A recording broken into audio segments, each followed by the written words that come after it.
Notre prof de cinéma numéro 1 est ici ce matin.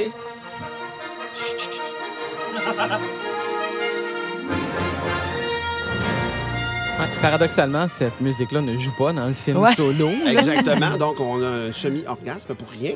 Salut, Philippe Lemieux. Bonjour, gang. Tu viens nous parler ce matin du film Solo, mais pas de spoiler là, ce matin. Rassurons les gens qui nous écoutent, qui veulent aller le voir. Parce que en fait, on va très peu parler du film en tant que tel. Là. Je ferai ma petite critique à la fin, mais on va surtout parler des origines de ces personnages-là qui sont désormais iconiques. Mais le film, évidemment, qui est en avant-première hier et qui sort aujourd'hui, était au départ réalisé par Phil Lord et Chris Miller. Je dis bien au départ parce qu'ils ont été congédiés à mi-tournage. Ça, c'est les gars qui faisaient Lego. Oui, ils ont fait de Lego Movie, ils ont fait 21 Jump Street aussi. Okay. Alors, c'est des gens qui proviennent davantage de la comédie. Et c'est un peu malaisant. La première image publicitaire qui avait été lancée sur les réseaux sociaux il y a presque 1 an, c'était toute l'équipe avec les 2 réalisateurs dans le cockpit du Faucon millénaire. Ce fut mon fond d'écran pendant 6 mois au travail. Jusqu'à ce qu'ils annoncent le congédiement des 2 réalisateurs. Est-ce qu'on a dit pourquoi ils avaient été congédiés? Oui, mais c'est une phrase cliché Hollywood. Là, on n'a pas la même vision. Divergence artistique. On ne connaîtra jamais les dessous de ça. Et remplacé par Ron Howard, qui est quand même un réalisateur chevronné. On le connaît pour notamment Apollo 13, Da Vinci Code, Beautiful Mind. Ancien enfant acteur, Ron Howard. Oui, tout à fait. Et d'ailleurs, il y a un lien avec la famille Lucasfilm depuis bien longtemps, puisque le premier succès commercial de George Lucas, seulement son 2e film, American Graffiti, met en vedette Ron Howard comme acteur. Et il avait aussi réalisé en 1988 le film Willow pour Lucasfilm, qui est un film fantastique, quand même assez connu d'une certaine génération. Et là, normalement, je viens vous parler des films de Star Wars. Qu'est-ce qui se passe? Parce que d'habitude, c'est dans le temps des fêtes qu'on se parle. C'est ça. On est au mois de mai. En fait, aujourd'hui, le 25 mai, il y a 41 ans, pile, sortait le premier film de Star Wars, donc dans 32 salles. Et ça a été une tradition. Les 6 films que Lucas a supervisés ont été lancés au mois de mai. C'est seulement depuis le réveil de la Force, depuis Disney, que c'était à Noël. Okay. Et là, ils ont décidé de revenir à la tradition du mois de mai, mais le prochain sort à Noël dans 1 an et demi. Mais ils en font tellement, ils peuvent les sortir à chaque mois. Là. Ouais. C'est ça. C'est correct aussi. Ça serait trop beau pour être vrai, Donc, Solo, ce film-là, oui. Nous, on connaît Harrison Ford qui a joué ce personnage-là, mais c'était pas lui qui était supposé jouer au départ, je pense. Oh que non. C'est un casting, en fait. On a demandé à beaucoup des acteurs qui étaient populaires à l'époque. Kurt Russell a été approché. Imaginez, Sylvester Stallone a été approché. Christopher Walken a été approché. Al Pacino, qui était très hot à l'époque, oui, puis il l'a raconté lorsqu'il est venu à Montréal il y a quelques années passées, lors d'une conférence à la Place des Arts. On lui avait donné le scénario, il l'a lu, et il a strictement rien compris. Faut pas oublier qu'on savait pas à l'époque c'était quoi un R2D2, un C3PO, un Chewbacca. Tout ça était du chinois. Alors, finalement, il a dit « je passe ». Puis il avait aucune idée de c'était quoi cette affaire-là. Puis finalement, Harrison Ford l'a eu seulement parce que, en faveur à George Lucas, il aidait au casting en lisant les répliques pour les autres acteurs qui venaient faire les auditions. Qui venaient faire les auditions pour Luke et Léa parce qu'il voulait vraiment engager un trio. Puis il s'est tellement habitué à entendre la voix de Harrison Ford dans ce personnage-là que finalement, il lui a offert. Et qui dit Han Solo dit Chewbacca? Oui, tout à fait. Chewbacca, donc... Ça vient de... Pourquoi ce personnage-là est devenu important? Ben, écoute, faut savoir pas Indiana Jones, pardon. Han Solo, hein, c'est son origine, c'est un petit peu un cowboy, c'est un pirate. Puis un cowboy, on le sait, vient toujours avec son fidèle cheval. Hein, on pense notamment à Luke et Luke. L'inspiration d'un cheval? Oui, ben en fait, c'est son collègue, son fidèle compagnon.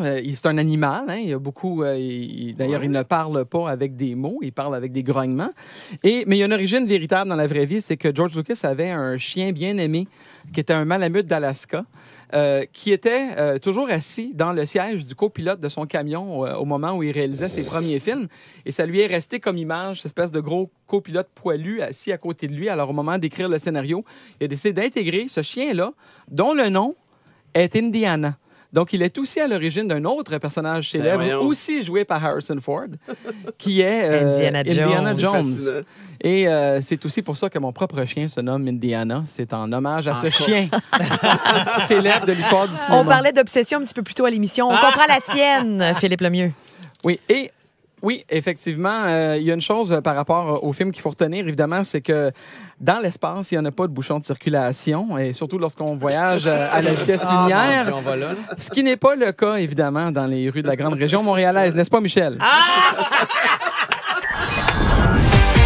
96.9. On parle à Philippe Lemieux, expert en cinéma et en lançage de circulation. Exactement. Vous êtes spectaculaire. Toi, Michael Bensoussan, et c'est qui l'autre? Walid qui s'amuse à lancer la circulation. On parlait de Chewbacca qui est dans le film Solo et je voulais savoir, est-ce que Chewbacca, bon, visiblement pour le rôle d'Harrison Ford, ce n'est plus Harrison Ford qui le fait parce non. que c'est la version plus jeune, mais est-ce que Chewbacca est fait par le même qui l'interprétait à l'époque? Mais ça changerait. C'est Peter Mayhew qui le jouait à l'époque. Peter Mayhew Il doit être rendu vieux. Oui, il y a plus de 70 ans maintenant et a des problèmes de dos, notamment dû à sa grandeur. Mais au moment de faire le réveil de la force, ils ont engagé le Finlandais Jonas Suotamo qui va en fait prendre la relève. Donc, pendant ce film-là, Chewbacca est joué par les deux acteurs. Il y a eu la passation officielle maintenant. C'est ça, du flambeau. Ah, Peter Mayhew ouais. lui a montré comment bouger de la tête, comment être Chewbacca finalement pour qu'il y ait une certaine continuité.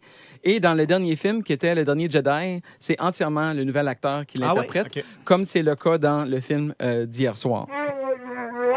Voilà.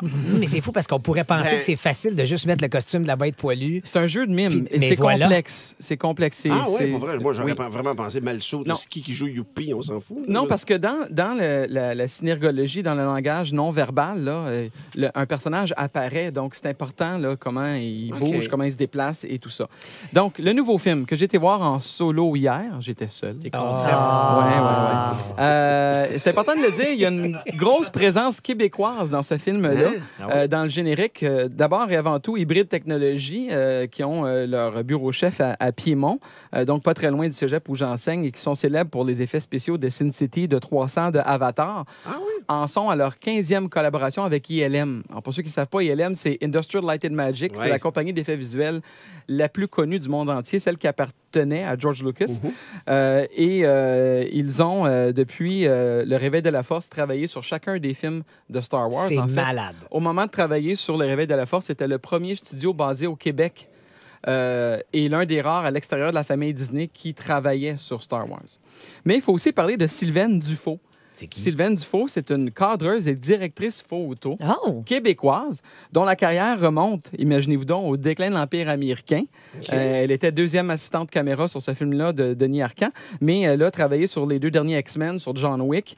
Et c'est Bradford Young qui est le directeur de la photographie pour Solo. Et lui, Bradford, connaît bien Sylvaine et l'a engagée dans son équipe à titre de cadreuse et opératrice de caméra. Alors, on a vraiment un œil québécois dans ces images-là. Tout à fait. J'ai 2 questions. Tu as vu le film. Première Oui. question, tu l'as vu en solo. Est-ce que je peux aller le voir en famille avec des enfants plus jeunes? Oui, tout à fait, oui. Parfait. Et deuxième question, si je suis avec des gens qui n'ont pas nécessairement suivi toutes les aventures de la saga Star Wars, est-ce que ça s'écoute indépendamment du reste? Oui, ça s'écoute indépendamment du reste. Oui. Maintenant, ta critique à toi?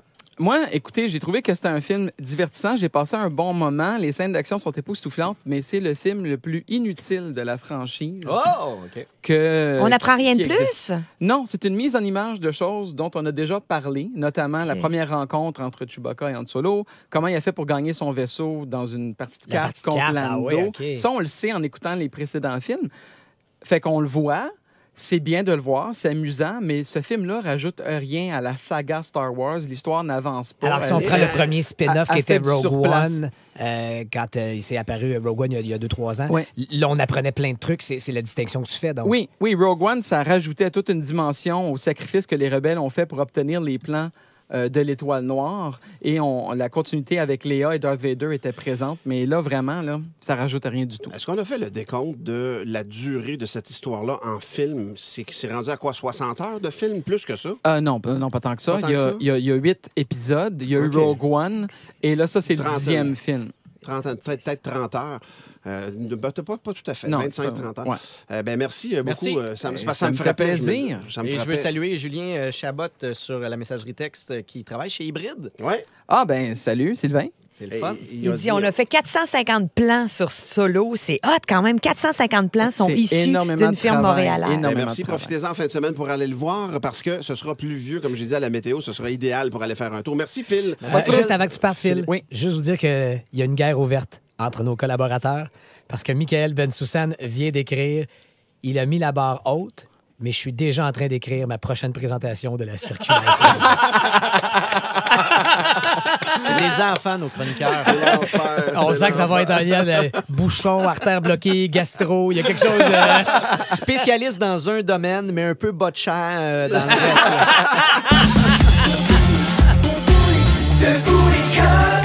En semaine, dès 5h25. 96.9.